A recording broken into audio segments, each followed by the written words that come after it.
Assalamualaikum warahmatullahi wabarakatuh. Halo guys, perkenalkan saya Lia Handayani dari Farmasi tingkat 1B. Baiklah, saya di sini ingin membuat tugas UAS praktek anatomi fisiologi tentang sistem respirasi. Teman-teman tahu nggak apa itu respirasi? Respirasi adalah mekanisme pertukaran oksigen atau O2 yang diperlukan untuk metabolisme sel manusia dengan karbon dioksida CO2 yang dihasilkan oleh metabolisme. Sistem pernapasan ini sendiri terdiri dari dua bagian. Yang pertama, saluran napas atas, tempat udara yang masuk dipanaskan, disaring, dan dilembabkan. Dan yang kedua, yaitu saluran napas bawah atau disebut dengan paru-paru yang merupakan tempat pertukaran gas. Pertukaran terjadi di paru-paru. Alveoli adalah tempat pertukaran gas antara CO2 dan O2 di paru-paru. Rongga pleura dibentuk oleh dua selaput serosa yang menutupi dinding bagian dalam rongga dada, disebut pleura parietal yang meliputi paru-paru atau pleura.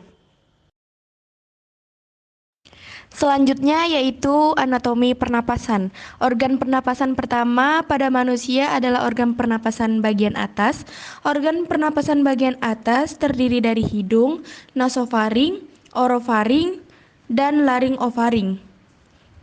Yang pertama itu adalah hidung. Hidung atau rongga hidung merupakan saluran nafas pertama dan memiliki dua lubang rongga hidung yang dipisahkan oleh sekat hidung nasal septum. Rambut bagian dalam dapat digunakan untuk menyaring udara, debu, dan kotoran yang masuk ke lubang hidung. Bagian depan hidung adalah lubang hidung anterior dan bagian belakang berhubungan dengan bagian atas faring atau yang disebut dengan nasofaring. Rongga hidung dibagi menjadi dua bagian, yaitu vestibulum, bagian yang lebih lebar di belakang lubang hidung depan, dan bagian pernapasan. Rambut di hidung digunakan untuk menyaring benda-benda kasar di udara yang dihirup. Hidung sendiri memiliki fungsi yaitu sebagai jalan nafas, sebagai filtrasi atau penyaringan pemanasan dan pelembapan, penerimaan bau yaitu fungsi dari epitel olfaktorius bagian dalam rongga hidung. Yang keempat, rongga hidung juga terlibat dalam pembentukan fonogram yang bertindak sebagai ruang resonansi, dan yang terakhir membunuh bakteri yang masuk dan menghirup udara oleh leukosit pada selaput lendir mukosa atau hidung. Selanjutnya yaitu adalah faring. Faring adalah saluran otot yang tegak lurus dengan pangkal tengkorak atau dasar kranium dan vertebra cervicalis ke-6. Faring adalah persimpangan antara saluran pernapasan dan saluran makanan. Letaknya di bawah dasar tengkorak, di depan tulang belakang leher, rongga hidung mulut, dan terhubung ke atas ke rongga hidung dan di belakang rongga mulut, dan terhubung ke atas ke rongga hidung melalui lubang yang disebut coana dan maju ke rongga mulut. Faring itu sendiri dibagi menjadi tiga bagian, yaitu nasofaring yang terletak di bawah dasar tengkorak dan di atas dan di belakang langit-langit lunak. Pada bagian ini terdapat dua struktur penting, yaitu adanya saluran yang menghubungkan tuba eustachius dan tuba auditorus. Yang kedua yaitu orofaring adalah bagian tengah faring antara langit-langit lunak dan tulang hyoid. Pada bagian ini saluran pernapasan dan saluran pencernaan berpotongan, dan orofaring adalah bagian dari kedua bagian tersebut. Orofaring terletak di bagian belakang mulut dan bagian belakang lidah. Dan yang terakhir adalah laringofaring, terletak di belakang laring. Laringofaring adalah posisi terendah dari faring di dasar tenggorokan. Sistem pernapasan dipisahkan dari sistem pencernaan. Udara memasuki laring dari depan dan makanan masuk ke kerongkongan dari belakang melalui epiglotis fleksibel. Selanjutnya yaitu laring. Laring adalah pangkal laring seperti saluran udara, terletak di depan faring setinggi tulang belakang leher dan masuk di bawah trakea. Memiliki fungsi vokalisasi. Bagian ini dapat ditutup oleh epiglotis yang terdiri dari tulang rawan yang menutupi laring saat kita menelan makanan. Laring itu sendiri terdiri dari 5 buah tulang rawan, yaitu yang pertama tulang rawan tiroid, 1 buah di depan jakun dan terlihat sangat jelas pada laki-laki. Yang kedua tulang rawan arytenoid, 2 buah berbentuk gelas kimia.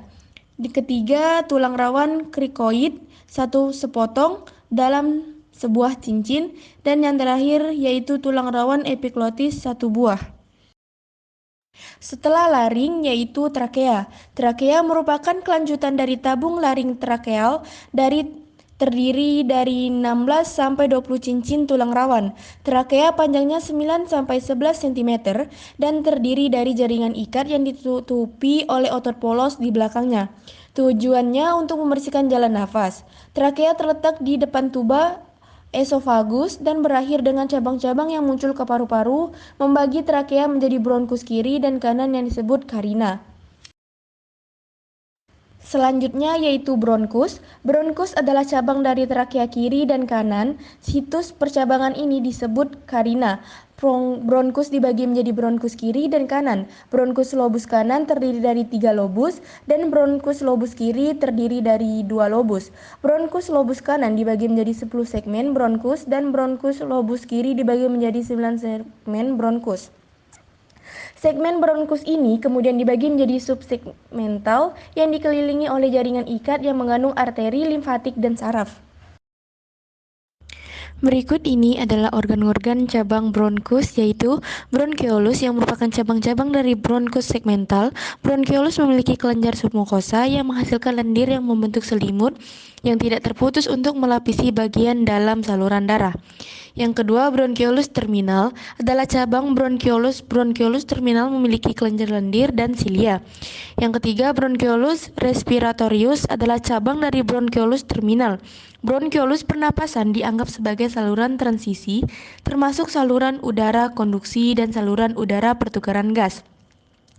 Dan yang terakhir adalah ductus alveolaris dan saccus alveolaris.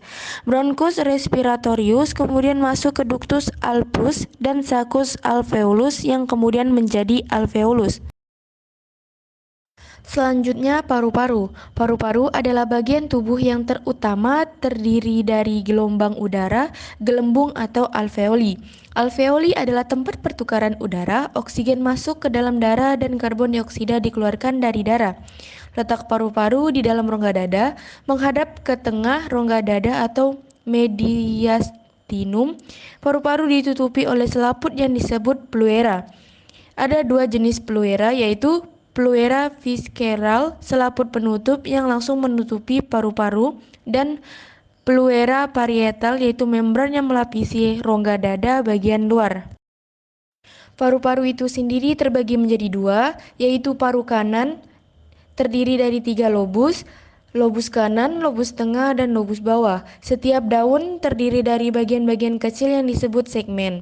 Paru-paru kiri memiliki 10 segmen, yaitu 5 lobus atas dan 5 di lobus bawah. Masing-masing bagian ini dibagi lagi menjadi bagian yang disebut lobulus. Lobulus dibatasi oleh jaringan ikat yang mengandung pembuluh darah, getah bening, dan saraf.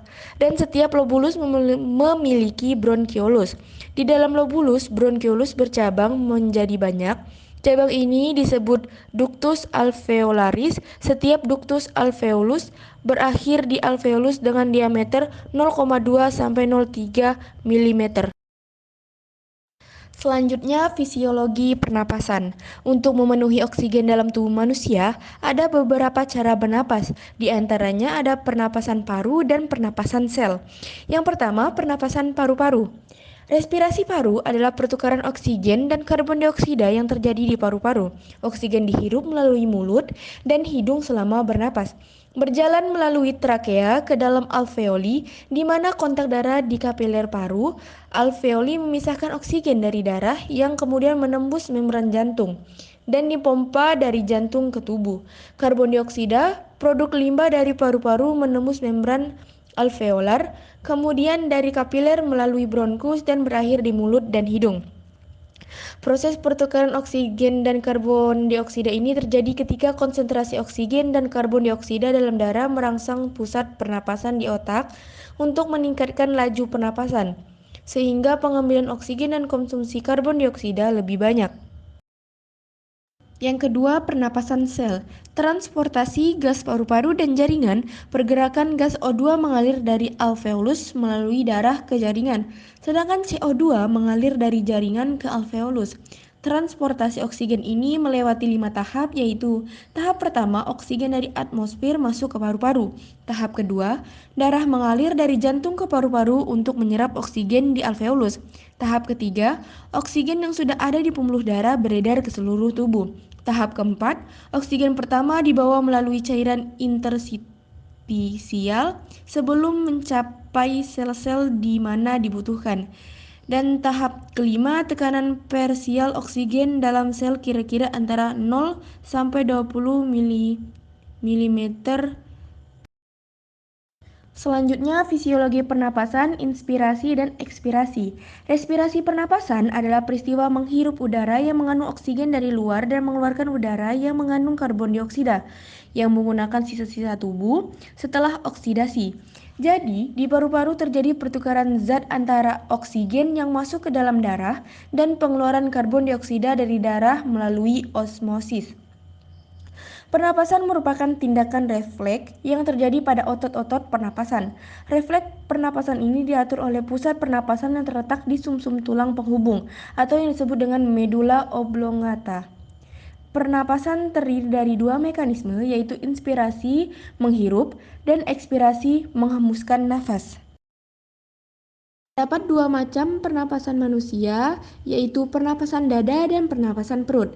Yang pertama, pernapasan dada. Ada dua tahap dalam pernapasan dada, yaitu inspirasi. Proses yang terjadi ialah otot antar tulang rusuk luar berkontraksi, tulang rusuk terangkat, volume rongga dada membesar, paru-paru mengembang, tekanan udara menjadi lebih kecil dari udara luar sehingga udara masuk. Sedangkan ekspirasi, proses yang terjadi adalah otot antar tulang rusuk luar berrelaksasi. Tulang rusuk akan tertarik ke posisi semula, volume rongga dada mengecil, tekanan udara rongga dada meningkat, tekanan udara dalam paru-paru lebih tinggi dari udara luar akibatnya udara keluar.